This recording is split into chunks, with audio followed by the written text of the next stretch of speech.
Bonjour à vous. Pour être heureux, et si nous nous éloignons de notre ego? Vous savez ce que c'est l'ego? L'ego, c'est le moi. Et souvent, un moi faible. Un moi qui a soit besoin de se mettre en avant, soit besoin de se cacher.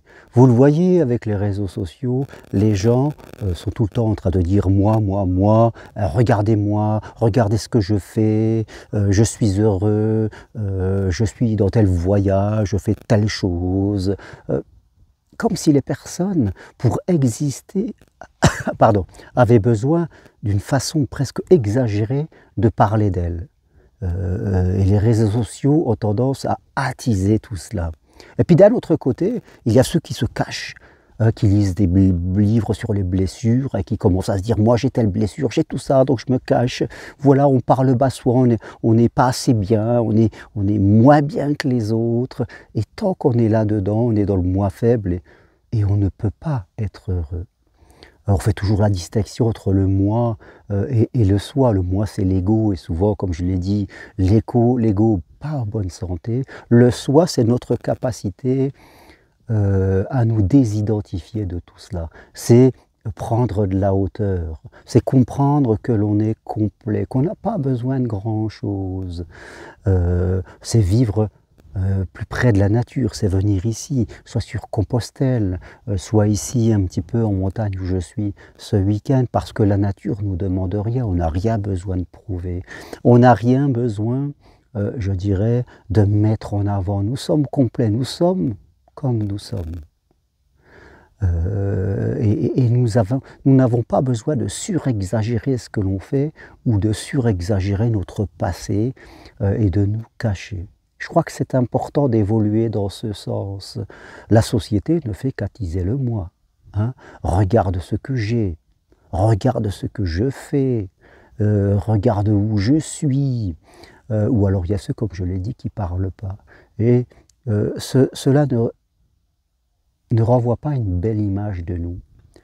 Et cela ne dit pas que c'est nous, parce que nous ne sommes pas ce que nous avons, nous ne sommes pas forcément ce que nous faisons, surtout si c'est pour l'afficher. Le moi faible est toujours dépendant du regard des autres, parce qu'il n'existe qu'au travers du regard des autres. Et il a peur, c'est ça le paradoxe, c'est qu'il a peur de ne pas avoir le regard des autres. Il a l'impression que si il n'a pas le regard des autres, il n'existe pas, c'est le néant. Si je suis dans le silence, si personne ne me regarde, je n'existe pas, et ça c'est complètement faux. Il y a des gens qui sont capables, surtout après le Covid, il y a des gens qui ont changé de vie, qui sont partis habiter en nature, loin de toutes les stimulations de la ville parce que ça les rendait fous, loin aussi des stimulations du téléphone qui peut nous rendre fous parce que le téléphone communique avec toutes les entreprises, je veux dire, sans que nous y prenions garde. Je crois que c'est important de se déconnecter pour se reconnecter à soi, pour vouloir être dans le soi supérieur, comme on dit. Et quand on est connecté à notre âme, à cette partie de nous sages, tout va pour le mieux. On a moins besoin de matériel, on a moins besoin de parler de soi, on a moins besoin, je dirais, d'être écouté. On est tranquille. On est peinard, comme on dit. Je crois que c'est là le chemin à faire. Mais on ne peut pas faire ce chemin si on reste dans le même environnement qui nous connecte à notre ego. C'est un chemin émotionnel. On ne peut pas faire ce chemin si on se contente que de lire des livres de développement personnel sans les appliquer au plus profond de soi, dans son inconscient. C'est ça la voie. Et croyez-moi que quand vous atteignez cette voie, la vie change complètement. Même nos relations sentimentales changent parce que on n'a plus besoin, on ne cherche plus quelqu'un pour s'accrocher à lui. On accepte l'idée d'être seul parce qu'on est bien avec soi-même. Et les autres nous aiment pour ça. Voilà. On devient quelqu'un d'attirant parce qu'on ne demande rien. Parce qu'on est complet. On est bien. Et je crois que c'est la voie à suivre, et c'est ce que je vous invite à faire l'année prochaine, si vous le voulez, à venir marcher sur mes parenthèses Compostelle pendant 4 ou 5 jours.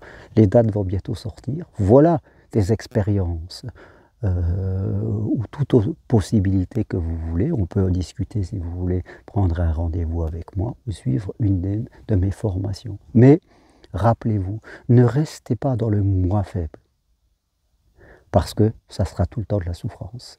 Ça sera comme vouloir remplir une baignoire, mais avec un trou devant. Et les autres, quand ils sont dans le moi faible, vous avez beau leur parler pendant des heures, et ils vous écoutent pratiquement pas, parce qu'ils s'écoutent eux-mêmes. Le moi, c'est-à-dire l'ego faible, ne fait que s'écouter lui-même. Voilà. Et on ne peut que souffrir. Voilà ce que je veux partager avec vous. Je vous dis à très bientôt, en tout cas, et n'hésitez pas à m'écrire pour me demander ce que vous voulez. Merci. Au revoir.